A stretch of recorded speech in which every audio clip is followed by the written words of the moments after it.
Welcome back. I've got Brandon Blewett on the line. Brandon, how are you today? Doing well. How about yourself? I am awesome. Really looking forward to this conversation. As somebody that has traveled a little bit in my life, when your name came up, I thought, oh, yeah, this will be a fun conversation. So I want to share a little bit about you and then we'll jump into the conversation. Sounds like a plan. So, share a little bit about yourself. Oh, perfect. So my name is Brandon Blewett. I'm the author of the book How to Avoid Strangers on Airplanes, which is, a tell-all of a frequent flyer mishaps and whatnot. But it's also a tale of how the pains that we experience in travel mirror what we go through in our professional development and our personal journeys. So how did I come up with the book was a lifelong career of weekly travel. Most of that was domestic, so a lot of time spent at 30,000 feet, and it's been a career that's gone from consulting to leading the mergers and acquisitions, corporate development function at a private equity roll up. So that's just a bit about me. Yeah, I've traveled quite a bit. I remember back in the late 90s, I worked for an insurance automation provider, and in 6 months, I was in 26 states. So Oh, it was, yeah, so I had the fridge magnets to prove it too. It was like, okay. And of course, when Hawaii came up, my boss took that one. I can't right. figure out why. That's how But it always works. It's yeah, the yeah. it's the the super sexy locations that the boss gets to go to, and you wind up in in a small town airport that only has two regional flights a day. Exactly, and a stand-up piano and yeah, Right, rocking chair. It's like, right, okay, it's like this is not O'Hare. I can tell that right now. This is definitely a smaller place. It's like you look at the airport and you go, how did that plane land here? right. It's like you got one shot at it and no wiggle room, but they do it. But yeah, so I've been through the travel game and continue to do so. Although the last couple of years not as much, but after the pandemic, 2022 was a really busy year for me and in the airports and all of that. And you see, one of the things I do is I get to the airport really early because there's always things that come up, and a lot of times I'll fly internationally, so you need to get there earlier anyway. And even though I have a Nexus pass that lets me in, and I don't have to take off my shoes and all that fun stuff, it still can take some time. So for me, I like to get there, that I'm at the gate or by the gate, then I can just relax and do some prep work or whatever I need to do, and it's so entertaining. I guess entertaining is probably the not the best word, but I find it entertaining just to watch people and how they interact with each other or just interact with the airport. You can tell pretty quickly, okay, there's somebody that travels a lot. There's somebody that this might be the first time they've ever been on a plane or they haven't flown in 10 years. Right. They're all kind of dazed and confused, and they could be families or it could be business people as well. And Right. it's it is a while it's a wonderful experience. I love flying. Don't get me Yeah, wrong, same. but the getting to the plane aspect is still something that has its tweaks and concerns, and no rhyme or reason because some airports are so much easier to get through than others, and it's um, I'll pick on LAX for a moment. I flew in or Easy one to pick on. Oh yeah, and they're making it bigger, Yeah. which is not going to ease the they say we'll make more gates. Like that's not going to ease the problem, people. Right. Literally, I knew from past experience. It's like if you're going to go from the hotel and you're going to the airport for a plane, factor in at least a half an hour to actually get to where they can drop you off.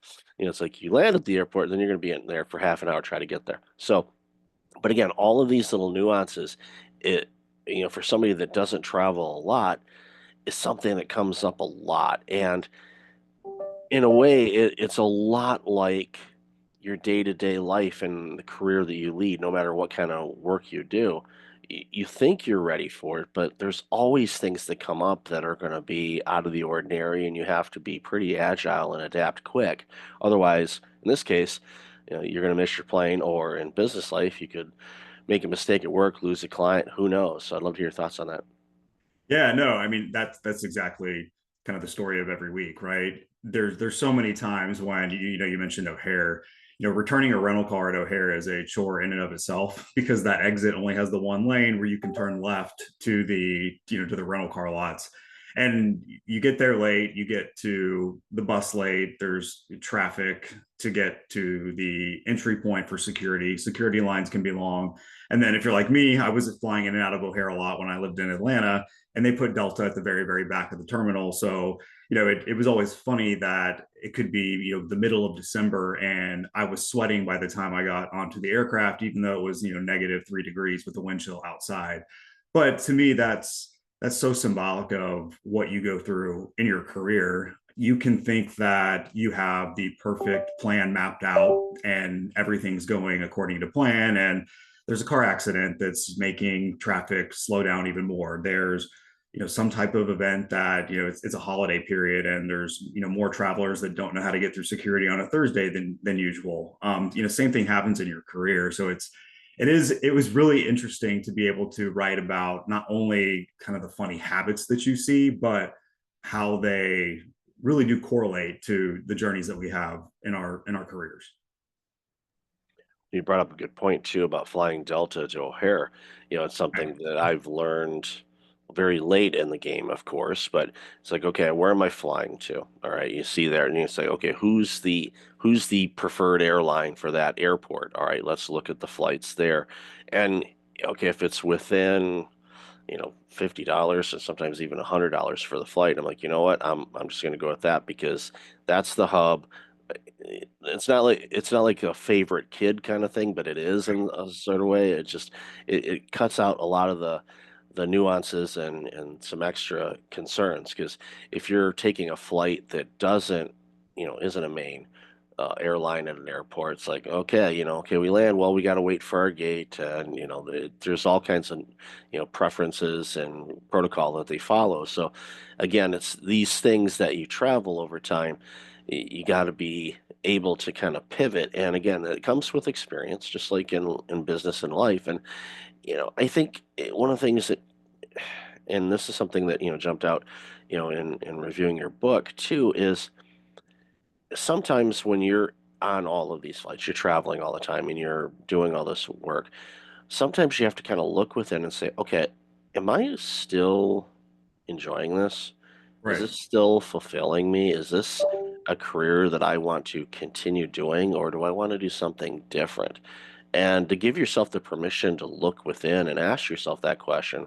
A lot of people don't do that for some reason, but it's something that's very important because you may realize like, yeah, this was fun before and now not so much. So I'd love to hear Right. your thoughts on that.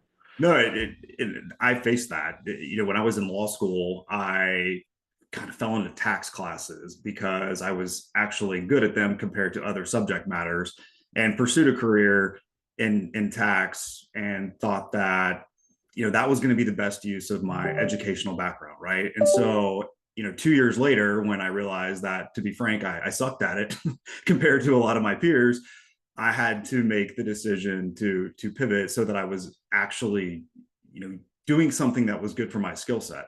But even that wasn't necessarily what I needed to be doing for the rest of my life. And what's interesting is that I went into the pivot into management consulting knowing that I probably didn't want to make partner. But once you get into that rat race, you start to feel the pressure to compete with your peers. And it takes not getting promoted or takes realizing someone giving you some critical feedback that, hey, maybe you need to internally reflect. And I like to think of those as like holding patterns, delays, layovers, turbulence. And that doesn't mean your flight's not in the air. You're still up in the air, you're still moving, but the destination may be a little bit differently than you originally thought. So I think all of that is pretty relevant. Yeah, as a reformed accountant, that's a nickname my brother gave me. My first career, other than the grocery store that I first worked at as a teenager, was at a public accounting firm and worked in accounting for almost a decade. And the thought of working in that field again, oh no, not a You don't like chance. busy season? No, although I tell you what, and it's been, let's see, I left, holy mackerel, that's a long time ago. 1995. We'll do the math there. It's been a long time. That's when I left the CPA firm. And to this day, April 16th, I feel this sense of relief in my shoulders. It's the weirdest thing. I don't know why. I filed my taxes before that and all that good stuff. But Right. April 16th, I just feel this. Why do I feel lighter today? It's like, oh, yeah, the end of tax season. That's why. It's a muscle memory. Your body goes, okay, you can relax now. But a surefire way growing up in Detroit to kill winters is because you're working 80 hours a week. You don't really experience winter because you're always inside. So Right, it's a positive side effect if right. if you don't like winter. But one of the things too, that you kind of dabble into in the book, and and I saw that I like is when you're traveling or working and things like that, and again the title of your book is really important, is like you can meet a lot of interesting people when you're flying and talking with them and all that, and gives you some opportunities for relationships, collaborations, just to learn other industries, or even mentoring opportunities. So I'm guessing your consulting background kind of helped with that, but what drives that for you? So I think the reason that mentoring became such a passion for me was I didn't go to a target school for graduate school. And so it took mentoring relationships and leaning on people that were, inside the firm that wanted to help people that went to, a particular school that had made it, right? And so making those connections for me was really important. And I wanted to make sure that I was able to, give back in that capacity. And so that's how I got involved in the Ole Miss MBA mentoring program, and it's been a lot of fun. I mentioned in the book two of my mentees. One is now leading a private sponsors coverage group in at an investment bank on the West Coast, and then another is at Citi in New York City. Which so it's fun to when you see how important it was to your career development. To me, it's fun to watch that happen with others.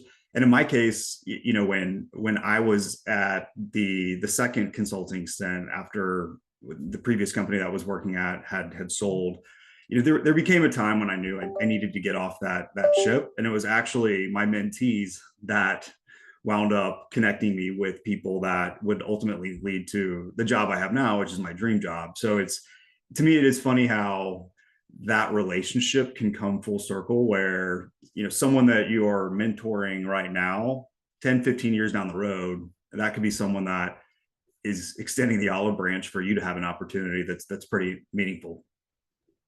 Oh, I agree. I love being a mentor, and I like sharing this story. I've shared it a couple times on the show where I went to college at Walsh College in Michigan, accounting degree, and several years ago, they asked me if I would be interested in their new mentorship program because they wanted their alumni to mentor, one of their graduate students, and I was like, of course, So I remember going back to campus, first time I'd been there in decades, and a lot had changed, but some Right. things were familiar. Kind of still knew. Oh, yeah, the bookstore's still there. Yep, they're still too high priced. Of course, that nothing's changed there.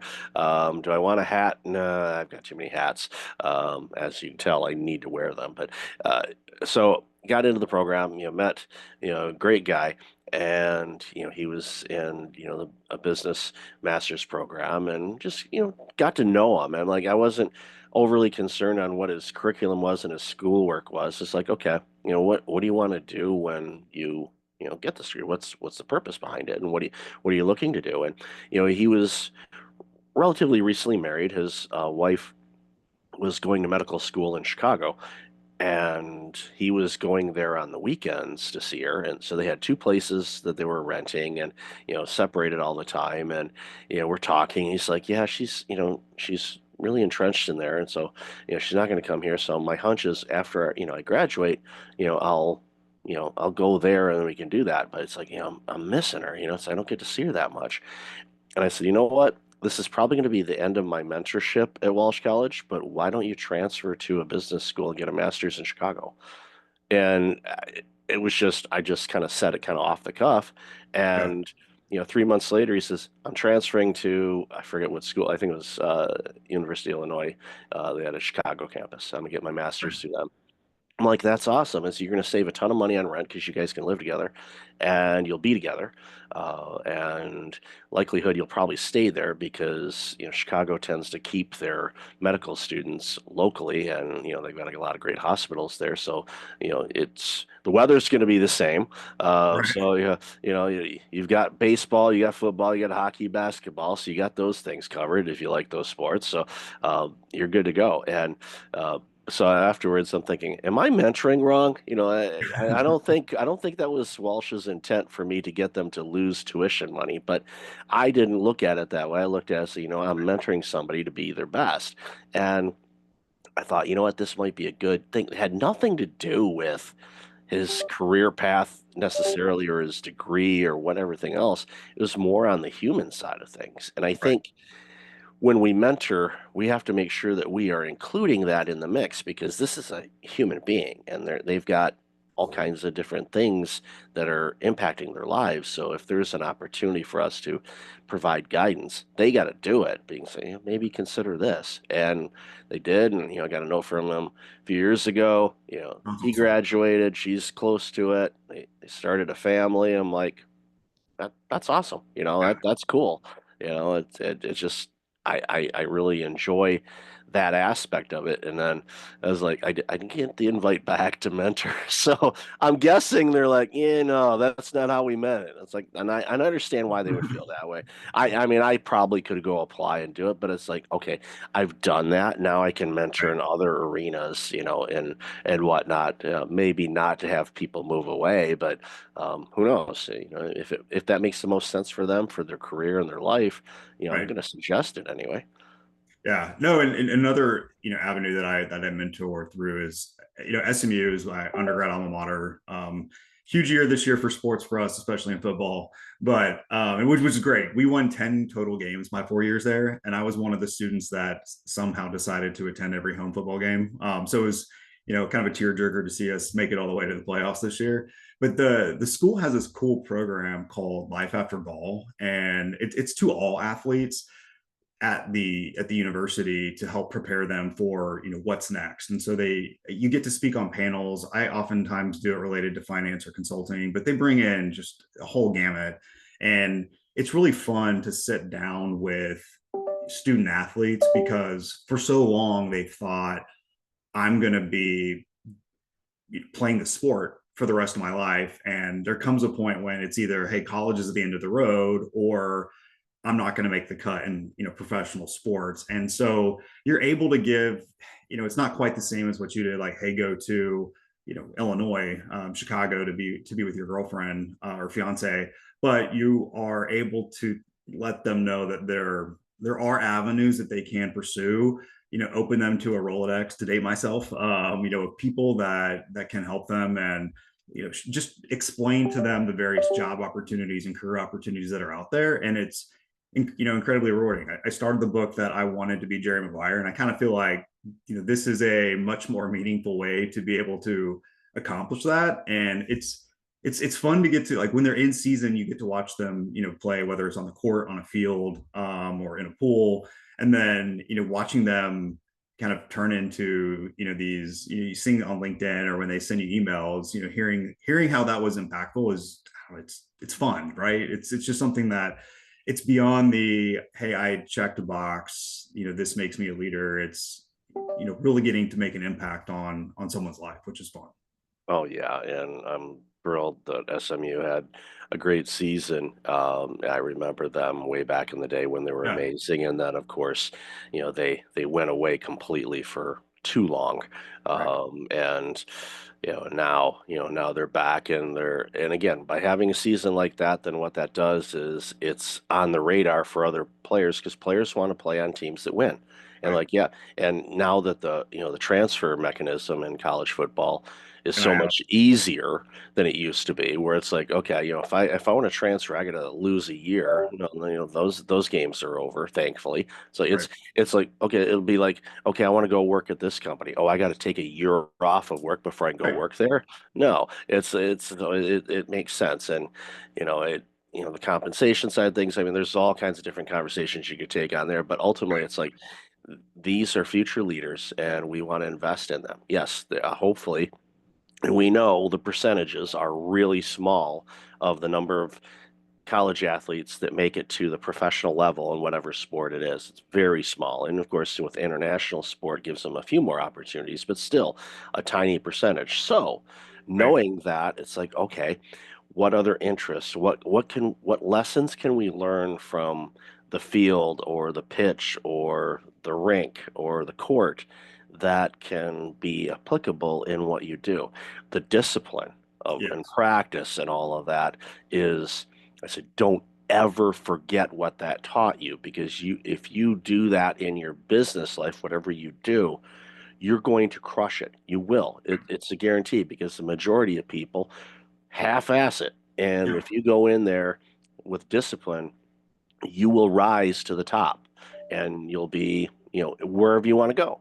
And Yeah. it's up to you. Yeah. And encourage them on that. And a lot of times too, I've seen, former athletes, they make it a game. It's they miss that competition spirit, so they make it a competition. It's not to beat anybody necessarily, but it's like, okay, I want to crush this one out. I want to do something better on this. I'm going to approach it this way, and they do it, and then they get that, excitement, and that hit of, okay, well, I won, and then they get to do it again and again, and you see it. There's been some extremely successful former athletes that have absolutely crushed it in the business world. Um, mm, Shaq Diesel's a great example. I mean, what Right. business doesn't Shaq own? No. It's like, I No. mean, but it's like, and it's like, oh, okay. But he's obviously has a strong team of people and leaders that he puts in place to make these organizations successful, which allows him to continue to do that. And it's, again, there's really no limit other than yourself. So don't limit yourself for growth. And I think that's, again, that's, throughout your book is like, look, you take these challenges, the flight delays, flight cancellations, where's my luggage, yeah, airports and airlines hate air tags, by the way. Where's my bag? Well, I know where my bag is. It's not on the plane. Uh, it's still over there. And so, but it made it, so, but yeah, there's so many opportunities in life, and I think the more people, just get past that initial state of fear and lean into it, and start leaning to it, then that's when we get great leaders, and great leaders lead great companies, and you and I deserve that. We deserve the best in the world, because we're all capable of delivering it. Yeah, no, and to me, the thing with some of these great leaders, you mentioned Shaq having a great team around him. When I travel, I travel a lot. You travel a lot, so there are tricks that we can independently do ourselves to make things easier. But how often do I rely on, yes, doing my homework on maybe a different flight that I want to get on, but it takes, a gate agent, sometimes it takes, a pilot or a flight attendant having, advice, sometimes it's somebody on the phone, and it's having people and being able to be receptive to feedback that can make you, or that can give you a flight option that gets you to your destination, on that same day, even if your original was, canceled or, delayed indefinitely. And the same thing in professional development. There, if it weren't for people that were willing, if it weren't for my willingness to have honest and candid feedback about what are my strengths, what am I doing well, what am I not doing well, you know, you miss your you potentially miss your flight, right? In your career, and you wind up somewhere that maybe isn't as gratifying or fulfilling as it could have been. And I think Shaq doing that is being able to surround himself with incredibly smart people that are probably very honest with him, even when he doesn't want that. I think that's something that every leader really needs to have, so you don't wind up in an echo chamber, just hearing what you want, and then finding out that you've ended up somewhere that's not probably the best fit for you. Yeah, it's important information. Always be looking for opportunities to learn. And I think if you do that as an individual, you will continually grow, even if it's 1% a day. But Right. 1% a day over a year, you've 3x'd yourself in a year. Right. And you look back and you go, wow, how did that happen? Just discipline, determination, and a little bit of grit, maybe a little bit of coffee, or maybe another beverage you like, whatever your flavor, go for it. But whatever you need to do to be the best version of you, society needs it. That's why you're here. So love this conversation. Where can people find out more about you, your book, and everything else you're doing?